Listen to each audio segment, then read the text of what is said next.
Սիրելի հեռուստադիտողներ, Առողջության բանաձևն է մեր եթերում։ Եվ այսօր միֆ թե իրականություն ձևաչափով խոսելու ենք մի շատ կարևոր թեմայի մասին՝ արյան դոնորության մասին։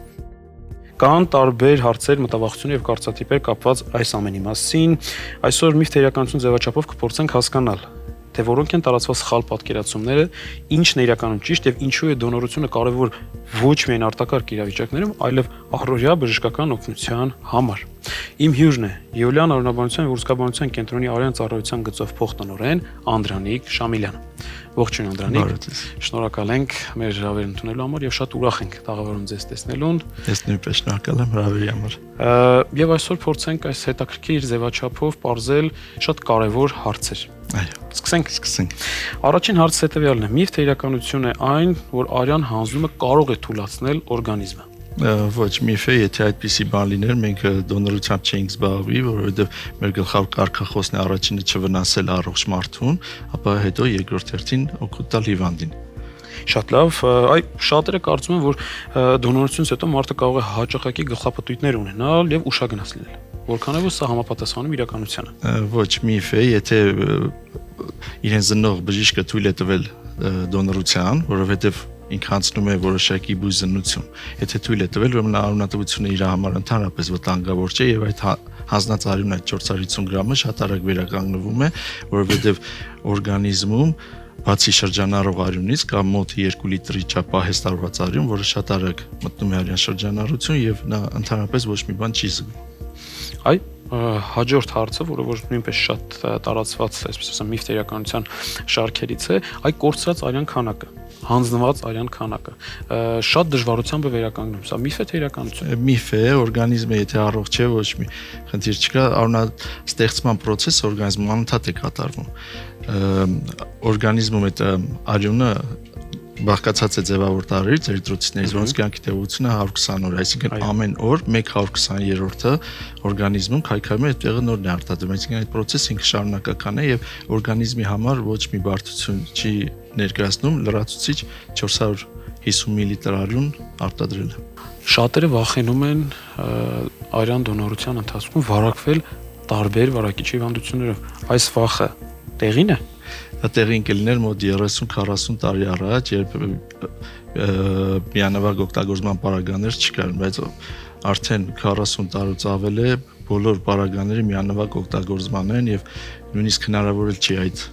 պարագաները եւս մեկ անգամ ախտահանել եւ օգտագործել, ուստի ոչ մի վարակի վտանգ չկա։ Հաջորդ հարցս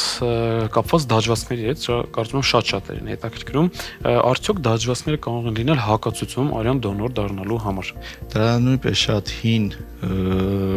կարծրատիպ է, որովհետև առաջ դաջվածքներ անում էին որտեղ պատահի, ինչ եղանակով պատահի եւ դաջվածքների միջոցով, այդ ասեղի միջոցով հնարավոր էր վարակի փոխանցում, երբ մի մարդուց մյուսին էին անում, վտանգը այդտեղ է։ Բայց այսօր կան շատ լիցենզավորված տատու սալոններ, միանավագ օգտագործման պարագաներով եւ եթե դաջվածքը չի արել, ասենք, բանակում կամ բերդում կամ ինչ-որ այստեղ ու վերջի 6 ամսվա ընթացքում, այլ արել է լիցենզավորված տատու սալոնում, ընդհանրապես հակացություն չի։ Շատ լավ։ Շատերի մոտ կարծիք կա, որ իգական սեռի ներկայացուցիչները կանայք աղջիկները չպետք է հաճախ լինեն դոնոր։ Սա ունի արդյոք որոշակի բժշկական հիմք, թե ուղղակի կարծրապիտ է։ Ոչ թե դոնոր չպետք է լինեն, այլ իրենց պլազման այսինքն այն կանայք, որոնք որ ունեցել են մեկ եւ ավել հղիություն, ամեն հղիությունից հետո արյան մեջ առաջանում են որոշակի հակամարմիններ եւ իրենց պլազման, այսինքն արյան հեղուկ մասը փոխներարկման համար պիտանի չէ, բայց պլազմայի պահանջարկը այսօր շատ քիչ է, ամենակարևորը, ամենամեծ պահանջարկ ունեցող դա էրիթրոցիտային զանգվածն է, կարմիր զանգվածն է, որը որ լինես կին թե տղամարդ բոլորին էլ օգտագործվում է միանշանակ։ Հաջորդը վերաբերվում է սպորտով զբաղվողներին։ Ասում են, թե սպորտով զբաղվելով կամ ակտիվ կենսակերպ ունենալով չես կարող լինել այդ դոնորների շարքում չես կարող դասվել։ Արդյոք սա ճիշտ է։ Կարող ես, միայն այդ օրը արյուն հանձնելու օրը ցանկալի չի սպորտով կամ ինչ-որ ծանր ֆիզիկական աշխատանքով զբաղվել։ Հաջորդ օրը, երբ լիարժեք քուն ունեցար, քնեցիր, զարթնեցիր, արդեն հաջորդ օրը կարող ես թե սպորտով զբաղվել, թե ամեն ինչով։ Շատ լավ։ Միֆ է թե իրականություն այն փաստը, որ հանձնելուց հետո, արյուն հանձնելուց հետո անհրաժեշտ է հատուկ սննդակարգ, դեղորայքային որոշակի բուժում, որպեսզի կարողանանք վերականգնվել ավելի արագ։ Միայն բուսակերների համար, որոնց մոտ կարող է լինել երկաթի, վիտամին B12-ի, ֆոլատիդի պակաս, բայց եթե մարդը նորմալ սնվում է մսակեր է, իրենց համար ոչ մի խնդիր չկա։ Իսկ արդյոք ճիշտ է այն պատկերացումը, որ հանձնված արյունը կարող է լինել եւ օգնել մեկ հիվանդի համար որպես դոնորական արյուն։ Ոչ, ամբողջական արյունից մենք ստանում ենք 3 բաղադրամաս, էրիթրոցիտային զանգված, տրոմբոցիտային զանգված եւ պլազմա։ Ամեն մեկը իր հստակ ցուցումները ունի եւ բնականաբար այդ մեկ ամբողջական արյունը 3 տարբեր հիվանդների է փոխներարկվում եւ բնականաբար փրկում է 3 կյանք։ Շատերի մոտ կարծիք կա այսպեսի, որ եթե մեկ անգամ հիվանդացել են ինչ-որ հիվանդությամբ, այլևս երբեք չեն կարող լինել դոնոր։ Նայած ինչ հիվանդության մասն է խոսքը, եթե սովորական ինչ-որ վիրուսային գրիպ է, սուրշնչական հիվանդությունը կարող են իհարկե, բայց եթե հեպատիտ B, հեպատիտ C կամ միավարակ, այդ դեպքում դա մշտական հակացություն է։ Եվ վերջին հարցս, կարծիք կա, որ արյան դոնորության պետք է մարդիկ դիմեն միայն երբ կա արտակարգ իրավիճակ։ Միֆ է սա, թե իրականություն։ Սա ամենամեծ խոչընդոտն է մեր բնակավարում, որ մարդիկ նստած սպասում են, որ արտակարգ իրավիճակ լինի, որ նոր գան արյուն հանձնեն, ասեմ, որ արյուն ամեն օր է փոխներարկվում, ամեն օր շուրջ 100 պարկ արյուն է փոխներարկվում ու մշտապես կան հիվանդներ, որ մենք հիմա այստեղ որ զրուցում ենք, մոտ 30-ից 40 պարկ այս բան արյուն է ներարկվում։